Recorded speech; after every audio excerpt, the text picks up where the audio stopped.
Buenos días. Primero que nada, agradecer esta oportunidad. La verdad que me llena de orgullo estar aquí, lamentablemente no físicamente, pero vamos a tener llegada a muchas más personas.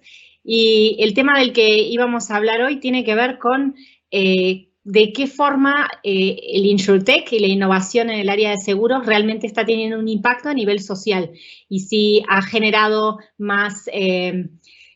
o sea, ha tenido un impacto de integrar a partes excluidas de la sociedad en el ámbito financiero, en el acceso al seguro o de alguna otra manera. Y cuando decimos grupos excluidos, nos podemos referir a grupos que están excluidos del sector financiero, pero también a grupos que a veces están excluidos de los productos de seguros, a lo que se consideran personas de alto riesgo, personas con enfermedades crónicas. Entonces, la idea hoy es realmente entender si toda esta innovación que queda muy bien en los periódicos está realmente generando un impacto y cuál es ese nivel de impacto y qué impacto podemos esperar en el futuro. Entonces, para eso quería empezar con un concepto que tiene que ver con la innovación puede ser de muchos tipos. Nosotros cuando hacemos innovación y en el contexto de InsurTech, puede ser una innovación muy gradual, puede ser una innovación de tecnología para el área de seguros que se genera en grandes compañías corporativas o se puede generar en el ecosistema de una startup. Y para que esa innovación realmente tenga un impacto social y sea lo que en inglés decimos un game changer, algo que cambie las reglas del juego, normalmente tiene que integrar 5 dimensiones. Y muchas veces nos olvidamos de algunas de esas dimensiones. Entonces, ¿cuáles son esas dimensiones en ese ecosistema que tiene la innovación? La primera capacidad que tiene que tener la innovación es de visualizar y generar una visualización para otros de lo que quiere hacer, que es lo que llamamos la innovación de diseño. Es decir, si yo no soy capaz de generar esa visualización y de mostrar lo que esta innovación va a hacer y va a cambiar, es muy difícil que esa innovación genere la masa y la escala que tiene que generar para poder tener un cambio. Luego, a veces también nos olvidamos de esto en el contexto de seguros. La innovación tiene un cariz técnico, es decir, necesito que sea posible lo que quiero hacer. Mi hijo dice, por ejemplo, desde hace muchos años que él va a inventar la máquina de viaje del tiempo y siempre le digo que así es y que cuando crezca la inventará, pero la realidad es que habrá que encontrar la forma técnica de hacerlo. Tiene que encontrar la parte de innovación de negocio, es decir, la innovación que no genera mercado es una innovación estanca, se muere. Entonces, esas son las 3 dimensiones que normalmente asociamos con innovación. La parte de diseño, que haga, o sea, pueda comunicar lo que se quiere cambiar, la parte técnica que hace posible ese cambio y la parte de negocio que genera un mercado y una viabilidad financiera. ¿Y cuáles son las áreas de las que nos olvidamos normalmente? Un área que se llama innovación política, que tiene que ver con cómo legitimo esa innovación. Es una innovación que, ¿cómo la regulo? ¿Cómo vuelvo legítima esa innovación en un mercado que hasta ahora no la tenía y que muchas veces no tiene regulación para eso? En donde, por ejemplo, entran todos los modelos de arenero, el sandboxing y entender si esa innovación es buena o es mala para la sociedad, para el consumidor.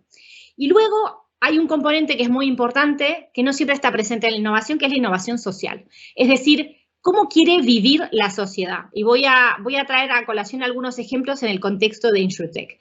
Si nosotros partimos de la base, por ejemplo, en el contexto de blockchain, que es una tecnología muy interesante, que tiene mucho potencial de cambio, que ha sido mi pasión por casi 10 años, pero la sociedad no entiende que la descentralización tiene valor, pues no hay forma de que la sociedad se embarque en algo cuyo único valor es la descentralización, porque la sociedad no entiende que descentralizar tiene más valor que centralizar.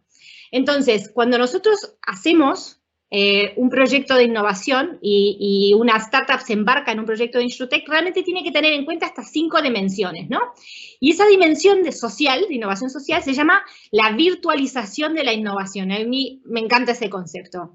Y me encanta aplicado a la industria de seguros. La industria de seguros hace casi ya 400 años cambió la historia de la humanidad en el momento que se dio cuenta de que había algo que estaba evitando que la humanidad creciera, que era la existencia de riesgo, y que por ese riesgo no se hacía toda la inversión productiva y uno no se embarcaba en proyectos porque no todo el mundo tiene el mismo apetito al riesgo y la misma tolerancia al riesgo. Cuando nosotros nos dimos cuenta de que ese riesgo no era algo que era externo, que venía dado del castigo de los dioses, sino que lo podíamos medir, lo podíamos predecir y sobre todo lo podíamos transferir, surge la industria de seguros. Y surge con una función inherentemente social. La industria de seguros es una industria que cumple un rol muy importante en la sociedad, un rol que le permite crecer a la sociedad, que le permite estabilizarla, que permite generar el riesgo donde la sociedad lo puede soportar y sobre todo permite mutualizar ese riesgo y que no impacte a una parte de la sociedad más que a otra. Entonces, cuando pasan 400 años y evoluciona la industria de seguros, como todos sabemos, esa jornada entre el riesgo y el capital se ha vuelto muy compleja y se ha vuelto, tiene muchas fricciones y bueno, la típica InsurTech lo que quiere es cambiar eso, ¿no? Es hacer que esa jornada se vuelva más corta y que se vuelva más directa, que tenga menos fricciones y que al final el consumidor y aquella persona que tiene un riesgo y desea transferir ese riesgo para poder dormir tranquilo, lo puede hacer. Y cuando digo persona, puede ser persona física o puede ser una persona jurídica, puede ser una empresa, una pyme, una empresa grande. Entonces, las InsurTech, ¿cómo surgen? Cuando yo ingresé al área de las InsurTech, ni siquiera sabemos cómo se escribía la palabra. Mucha gente le ponía la E después de la R. Y lo primero que hice fue decir, bueno, si comparado con FinTech, ¿cómo estamos en noticias, estadísticas? Y no había nada en el año 2014. Y entonces, la evolución que ha hecho ha sido una evolución muy típica de la maduración de la innovación que pasa por tener todos esos componentes, ¿no? Hace 10 años uno hablaba con una startup y se habían olvidado de la dimensión técnica y querían hacer un seguro si la dimensión técnica y la parte de actuarial no estaba presente, ¿no?, en lo que querían hacer. O tenían un diseño que nadie entendía y que el consumidor promedio no iba a ir a un producto que era muy poco atractivo desde un punto de vista de diseño. Entonces, la verdad es que vimos una profesionalización de las InsurTech en los últimos 10 años, una proliferación en áreas de vida, de salud, de no vida, y sobre todo se dio lugar a algo que ya hacía 10 años que veníamos hablando en el contexto de los microseguros, de la integración de la base de la pirámide, que a través de la tecnología se volvió viable, porque hace muchos años que decimos que los microseguros van a tener un gran impacto social, pero son muy difíciles de generar porque nos faltan datos y por un montón de cosas que hace 10 años que decimos que es un problema y que nadie soluciona. Y hoy hay muchas empresas dedicadas a subsanar esas cosas. Entonces, creo que tiene impacto social la InsurTech y el movimiento de InsurTech, ciertamente que lo tiene, pero podría tener más impacto del que tiene hoy. De alguna forma, cuando se embarcaron muchas empresas nuevas en esta ola de innovación para seguros, lo hicieron con las ilusiones y con las ideas frescas de gente que no conocía la industria y que no conocía el producto. Y generaron algunas cosas muy disruptivas, como Lemonade en Estados Unidos, que se ha ido profesionalizando, y en otros lugares proposiciones parecidas como Cacao en Brasil, por ejemplo. Y todas esas propuestas llamaron la atención de la industria que hoy está realmente en el día a día del InsurTech. Y ha ido cambiando esa agenda, y esa agenda se ha vuelto más a la analítica para el asegurador y a herramientas en un modelo de negocio muy tradicional. ¿Eso significa que ese modelo de negocio muy tradicional no tiene impacto social? No, de hecho ha permitido que empresas tradicionales hoy tengan productos de mayor impacto social. Así que bueno, yo creo que es un tema fascinante, es un tema en el que vemos mucha evolución. Gracias a Dios, durante este año, a pesar del COVID, seguimos viendo inversiones, seguimos viendo crecimiento, seguimos viendo innovación y bueno, y muchas de estas tienen un impacto social importante y de inclusión de áreas más olvidadas de la sociedad.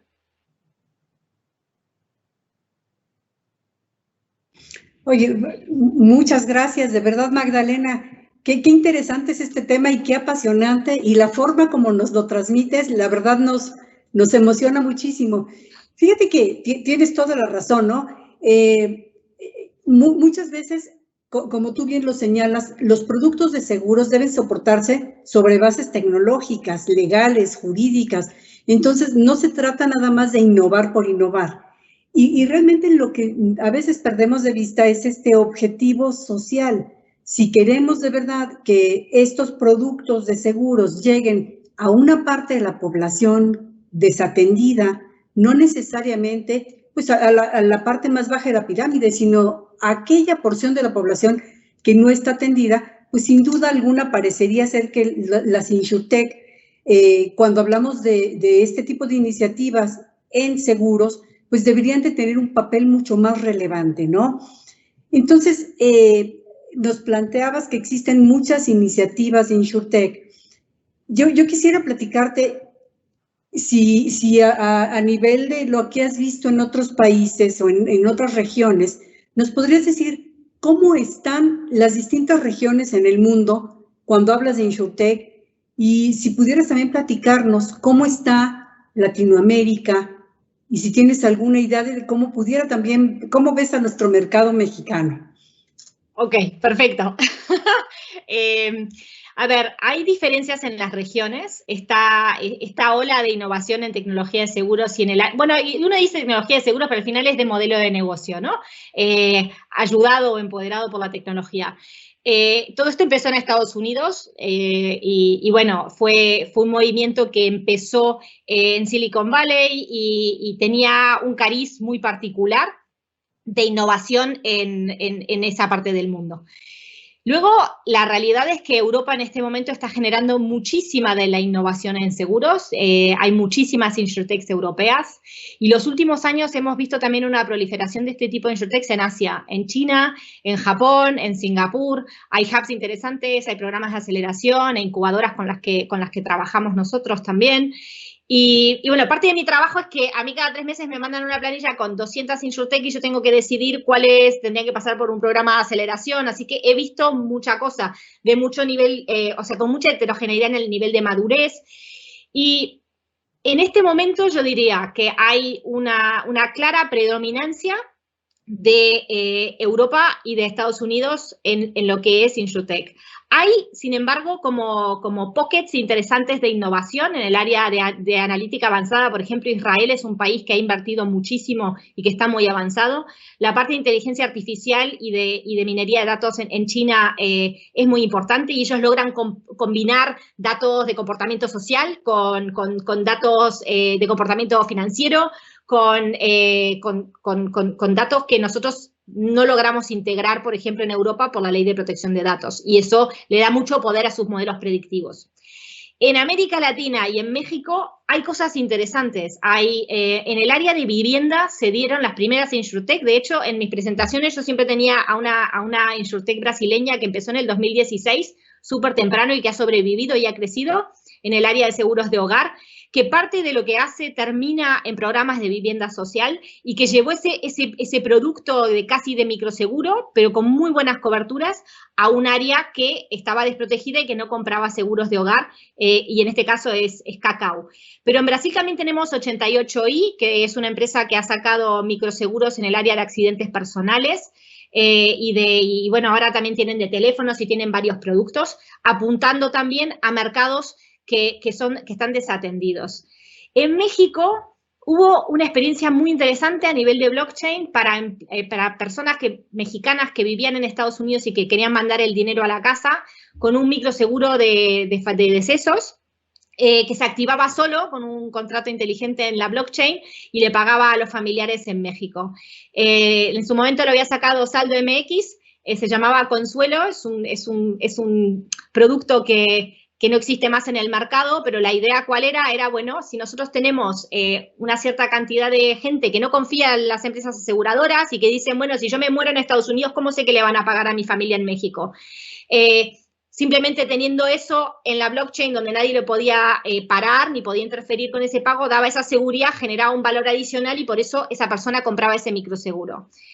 Y hay muchos más, o sea, en Chile está Burn to Give, que combina vida saludable con donaciones y calorías benéficas. Yo creo que hay muchas cosas interesantes. En México, bien cortito, Mango Life. Mango Life es una empresa que me gusta mucho, conozco a uno de sus fundadores, es un alemán que tenía mucha experiencia en seguros y que hizo las cosas muy bien. Y la verdad es que es una empresa que tiene un seguro para un área que no existía antes. No, sumamente interesante. Y vaya, y nos has platicado cómo se han enfocado estos esfuerzos en todos los ramos, ¿no? Prácticamente pasaste desde la experiencia que se vive, por ejemplo, en Brasil, ¿no? Con casa habitación, tienes también estos casos interesantes de salud. Me gustaría que nos platicaras un poco de estos esfuerzos de InsurTech, por ejemplo, en vida. ¿Qué es lo que tú has visto? Bueno, retomando Mango Life, y hay otros ejemplos como Ladder en Estados Unidos, YouLife, Dead Happy, la verdad que ha habido mucha innovación en esta área. Muchas se enfocan en vida riesgo, algunas se enfocan en vida ahorro, pero tienen un modelo interesante, que es el modelo de fidelizar al cliente cuando es joven, cuando no puede acceder a un producto ni complicado ni caro, y darle la opción de comprar en una forma muy fácil un producto de vida que cubre un área de mercado que estaba desatendida. Entonces, normalmente es un producto de vida riesgo que se puede comprar en 5 minutos, que tiene mucha analítica avanzada atrás para hacer toda la parte de selección de riesgo con datos enriquecidos, que está muy bien reasegurado, o sea, toda la parte técnica tiene que estar ahí, pero para el consumidor, ¿qué es? Para el consumidor es que si estoy en un avión y me viene el miedo de que va a despegar el avión y que capaz que mis hijos se quedan sin nada, en 3 minutos antes de que despegue el avión, yo puedo comprar una póliza de $2 millones. Y no es que es hipotético, es que yo lo hice cuando viví en Estados Unidos, compré esa póliza en 2 minutos. ¿Por cuánto? Por $50 por mes. Entonces, la innovación ahí, ¿cuál es? Es hacer que un producto muy complejo sea muy simple, que la selección de riesgos sea mucho más simple y que, por lo tanto, se pueda acceder a ese producto en forma más fácil y a un precio que sea accesible para ese cliente joven, para la persona que vive sola o que tenga un componente de, por ejemplo, disability, o sea, la persona que vive sola es un segmento súper desatendido. Gente que no se ha casado, que no tiene hijos y que se preocupa por qué va a pasar con su mascota o qué va a pasar si se cae y queda con un tema de invalidez y no tiene a nadie a quien a recurrir. Entonces, es realmente identificar esas áreas del mercado que necesitan un producto diferente. Y la construcción actuarial del producto no es tan diferente. Lo que es diferente es la forma en la que uno comunica. Dead Happy te pregunta, bueno, ¿qué querés que pase cuando te mueras? Mandamos tus cenizas al espacio por 2.000 euros. Hacemos una estatua, le regalamos un perro a tus familiares que te perdieron. O sea, es una manera distinta de hablar de algo que a nadie nos gusta hablar, que es justamente el hecho de que nos podemos morir. Y bueno, en vida ahorro hay también cosas interesantes que pasan por cambiar la forma en la que la gente ahorra y volver visible ese esfuerzo. Entonces, Lemonade, por ejemplo, el approach que tienen es, vuelvo visible el seguro. El seguro normalmente es invisible y como es invisible no se valora. Entonces, si yo lo vuelvo visible y le doy una relevancia en mi vida, cambia el trigger de pensar que es algo que puedo dejar para más tarde. Y bueno, en principio son esas. Hay muchas, o sea, podría contarles más ejemplos, pero hay muchas experiencias interesantes en el área de vida. Bueno, suena realmente pues motivante y la verdad nos dan muchísimas ganas de seguir conociendo todo esto. Oye, bajo tu experiencia, ¿la regulación ha sido un elemento clave en el desarrollo de estos modelos innovadores? O sea, ¿sí influye la regulación o la regulación tal y como está podría seguir en algunos países donde prácticamente no han modificado regulación para permitir pues este tipo de innovaciones?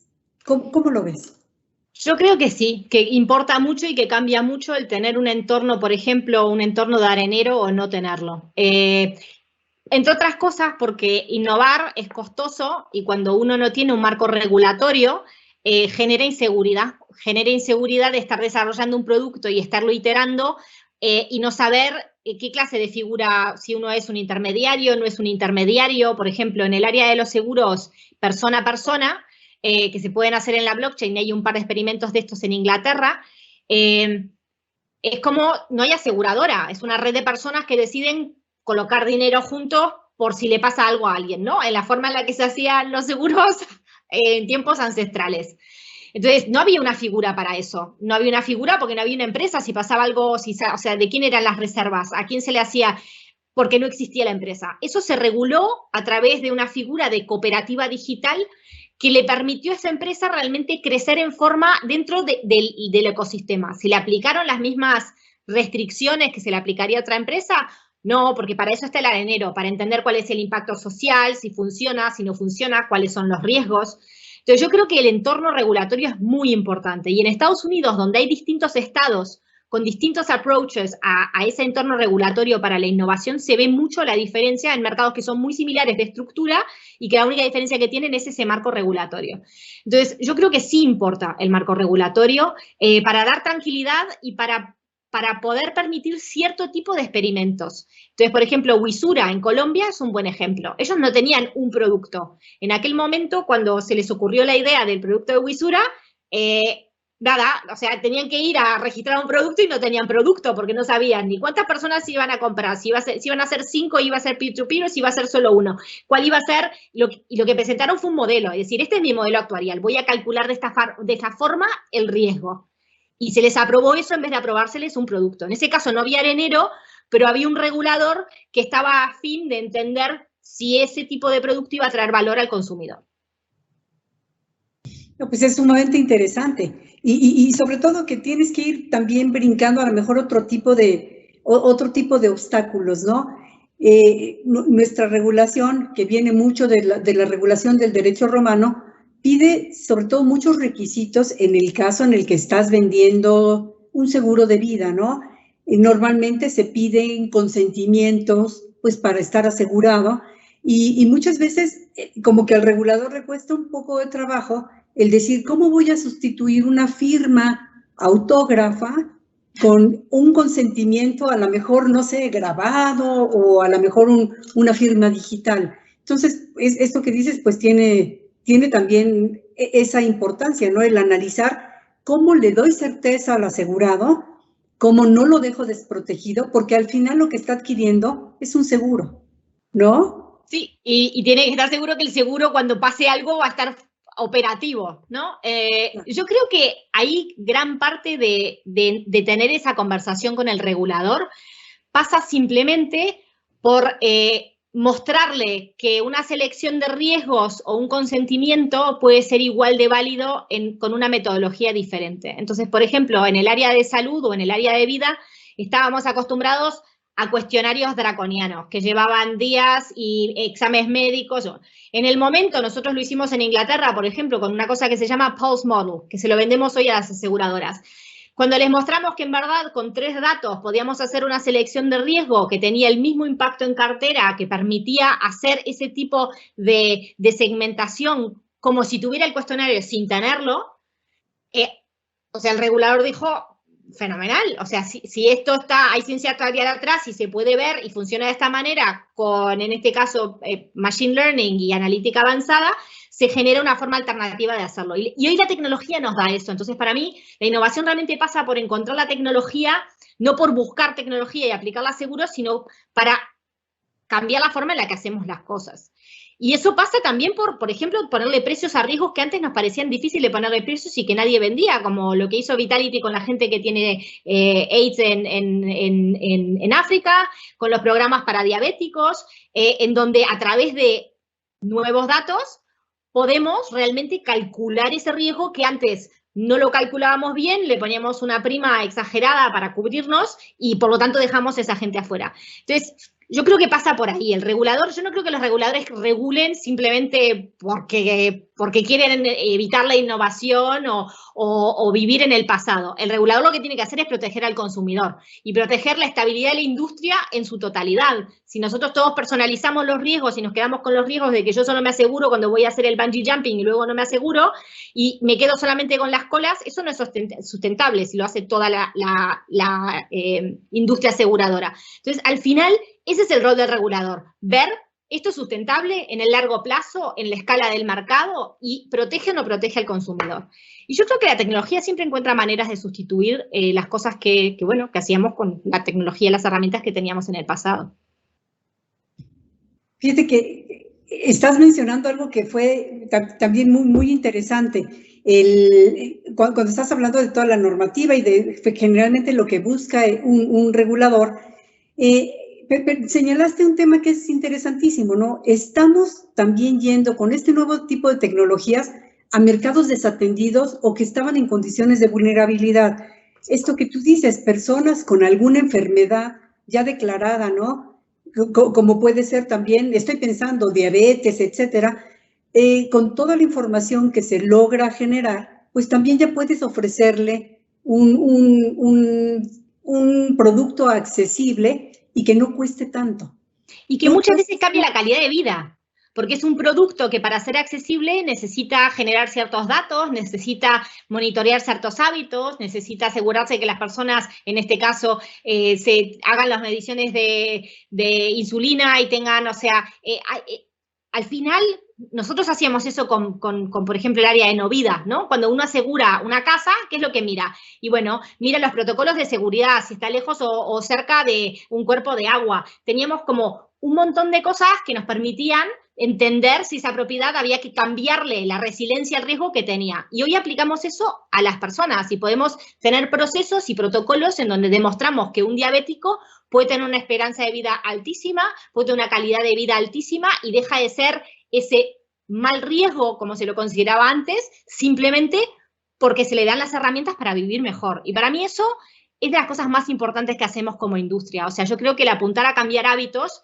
para mitigar riesgos, más que para pagar siniestros, realmente está muy alineado con el carácter inherentemente social que tiene la industria del seguro. Claro, y con esto estás hablando de manera muy clara cómo el InsurTech también puede contribuir a reducir pues este tipo el número de personas que no tienen acceso a los seguros. Entonces, finalmente se vuelve como una herramienta para los seguros inclusivos y para romper o reducir brechas socioeconómicas. Sí. Estos son ejemplos interesantísimos. A lo mejor tú has visto algo así, no sé, en Brasil, cuando hablamos de pymes o en algún otro lado en el mundo, seguramente también tienes ejemplos interesantísimos. Sí, mira, en el contexto de COVID, ahora para las pymes se generaron muchas cosas que justamente apuntaban a un riesgo al que estaban expuestas las pymes y que de un día para otro se quedaron sin ingresos, se quedaron confinadas y no podían hacer su trabajo y no tenían acceso, por ejemplo, a financiación para cambiar su modelo de negocio. Entonces, hay algunas empresas que trabajaron en un concepto que también existe en el área de riesgo climático, que pasa por, es como una mezcla de seguro con un préstamo, en donde yo te doy un seguro para alejar de ti ese riesgo, pero ese seguro tiene un componente de préstamo para que tú subsanes lo que te está generando el riesgo, ¿no? Por ejemplo, en ciudades en Estados Unidos, subsanar el tema de inundabilidad. Entonces, es como que el seguro financia el cambio de infraestructura de paradigma. Y para pymes, en el contexto de COVID, por ejemplo, en Italia, hay dos productos muy interesantes que pasaban por, bueno, ahora tengo que trabajar desde casa y no puedo más comprar el seguro de mi comercio que está cerrado y que entonces necesito un seguro de un día de cuando viene la persona porque yo hago manicura y pedicura y tengo una persona que viene a mi casa y lo compro por esas 3 horas y en esas 3 horas, si esa clienta se cae en mi puerta, estoy cubierta. O un microseguro para cuarentena de COVID. Vale, tengo 3 empleados, se enferman de COVID, les voy a pagar X durante esas 2 semanas. Y entonces, mismo en una situación de pandemia, que es la exclusión por excelencia en la mitad de los seguros, la reacción en este caso, la innovación en seguro fue decir cuáles son las necesidades que tienen estas empresas hoy. Y el área de pymes es un área muy desatendida, lo hablábamos el otro día, es un área que genera muchísimas headlines en los periódicos, pero luego cuando uno va a mirar los productos, hay muy pocos productos para pymes. Hay pocos productos de multirriesgo, hay pocos productos de microseguro para pymes, hay poca digitalización en el seguro para pymes, que tienen que pasar por un proceso súper agencial, que tiene muchas fricciones y que deja fuera a una gran parte del mercado informal. Entonces, bueno. Claro, no, interesantísimo y realmente este panel nos daría, bueno, pero para hablar todo el día. Realmente es un tema apasionante. Y bueno, mira, yo quisiera agradecerte pues tu participación. Realmente tenemos mucho más que seguir estudiando y analizando. Y te agradezco mucho. Y quisiera invitarte a que nos dieras un mensaje final para todas las personas que nos están acompañando esta mañana. El mensaje final es realmente que hay una transformación que es muy real en la industria de seguros. Me dedico a eso y lo puedo decir, en empresas de todo tamaño, en empresas locales, en empresas multinacionales. Y esa transformación es muy tangible en el área de datos sobre todo y el hacer uso de datos que uno no usa normalmente o los que no tiene acceso. Ese unlocking de los data assets es muy importante. Y Yo creo que todo el mundo en la industria de seguros tiene capacidad de hacer innovación y de modificar el modelo de negocio y de generar nuevos mercados a través de la tecnología. Así que mi mensaje es ese, que no hay excusas. Claro. No, muchísimas gracias. La verdad disfrutamos mucho esta conferencia, platicar contigo. Te lo Un placer, agradecemos. muchas gracias por invitarme.